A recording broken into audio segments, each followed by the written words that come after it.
El ateísmo se destacó en las épocas del Renacimiento, la Ilustración y el racionalismo. Y si echamos un vistazo a la historia, podemos notar que el cristianismo sufrió tantos reveses en aquella época que parecía que desaparecería. Fue la época más peligrosa porque afectó a la fe. Las persecuciones no hicieron tanto daño como el ateísmo. Muchos creyentes y ministros se hicieron ateos. Otros, aunque no formalmente, abandonaron las filas del cristianismo, pero adoptaron nuevas creencias. Allí apareció la famosa Iglesia Liberal, cuyas doctrinas son adaptaciones del ateísmo. Para tener una idea, recurramos a la literatura atea de la época de la Ilustración. Libro Crítica Religiosa del autor Voltaire, versión al español de Pedro Seguí, de la editorial Grijalbo, fecha de edición 1971, página 32, capítulo 2, titulado Sentimientos del cura Meslier, 1762. Cito: la religión cristiana, apostólica y romana enseña y obliga a creer que no hay más que un Dios, a la vez que hay tres personas divinas, cada una de las cuales es verdaderamente Dios. Esto es manifiestamente absurdo, porque si tres son verdaderamente Dios, son verdaderamente tres dioses. Es falso decir que no hay sino un Dios, o si esto es cierto, es falsedad que hay verdaderamente tres que sean Dios, puesto que de una sola y misma cosa no pueden decirse que es una sola y que al mismo tiempo son tres. Fin de la cita. Es luctuoso, sombrío, que a esas épocas se les haya llamado Renacimiento, Ilustración o racionalismo, porque ese argumento no hace honor a la exaltación de la razón o la lógica. Pero puede notar que los ateos decían que si eran tres personas divinas, era falso decir que hay un solo Dios.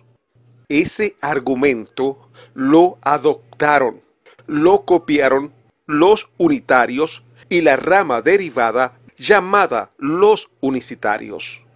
Si usted conversa con ellos, especialmente con los unicitarios, y le toca hablar sobre la doctrina de la Trinidad, pues saldrá a relucir que si son tres, no puede ser uno. Usted escuchará y hasta se familiarizará con ellos al escucharle decir: uno es uno. Uno no es dos ni tres. Bueno, pero en la literatura atea de aquella época era una constante este argumento. La Iglesia Liberal surgió en esa época, dejó de ser trinitaria y se volvió unitaria. Como dice el libro Breve Historia de las Doctrinas Cristianas del autor Justo L. González, por la editorial Avedon Press, fecha de edición 2007, capítulo 4, titulado Dios, página 98. La discusión continúa.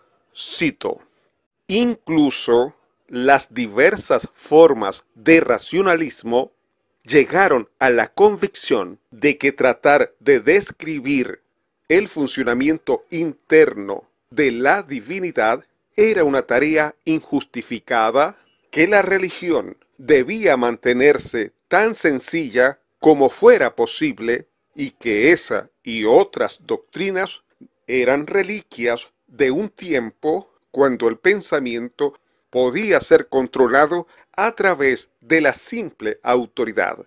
En Nueva Inglaterra, Esto dio origen al unitarismo y a la Iglesia unitaria. En Alemania y otros centros teológicos, muchos teólogos liberales se deshicieron por completo de la Trinidad. La relegaron a un nivel de importancia secundaria o la convirtieron en símbolos de realidades más profundas. Fin de la cita. Esto es una muestra fehaciente que la doctrina unicitaria surgió por la influencia del ateísmo y la Iglesia liberal. Pero es importante meditar sobre el hecho de la omisión del significado de la palabra uno, que pudo ser por ignorancia o por mala intención, porque los ateos en ese tiempo atacaban indiscriminadamente las doctrinas tradicionales. Al argumentar que uno es uno, están admitiendo tácitamente que la palabra uno solo tiene una interpretación, desconociendo que esa palabra tiene varias acepciones o significados. Vaya a cualquier diccionario y examine cuidadosamente todas las acepciones que tiene la palabra uno, y cualquiera de esas acepciones se interpreta lícitamente como uno.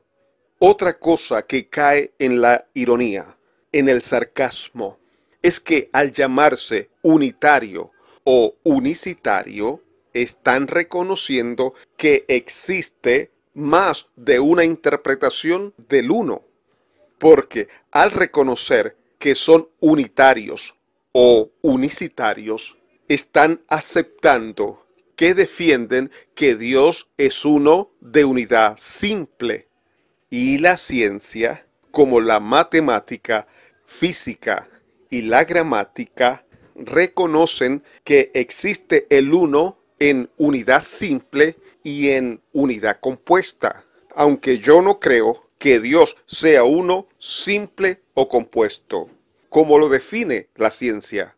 Prefiero usar un término en Dios como unidad que no admite pluralidad o unidad que admite pluralidad. Pero lo relevante de este tema es que el ateísmo atacó la doctrina que se había mantenido durante los siglos con algo que es dirigido a las emociones y no tiene nada de dialéctico, porque es incongruente, ilógico, y se aprovechan de la ignorancia para presuponer que el uno solo tiene una interpretación o acepción. Si en la Biblia apareciera el uno en una sola acepción o significado, el tema quedaría zanjado. Pero lo irónico del caso es que se asume que es unicidad o unitarismo o unidad simple basado en una presuposición, sin hacer el trabajo de demostrar el por qué cree que Dios es de unidad simple. Es decir, se comete la falacia de la petición de principio. El título del mensaje, ¿Dios es uno o tres?, preguntaban los ateos en la época del racionalismo. ¿Y quién les habló? Su amigo Omar Duareb.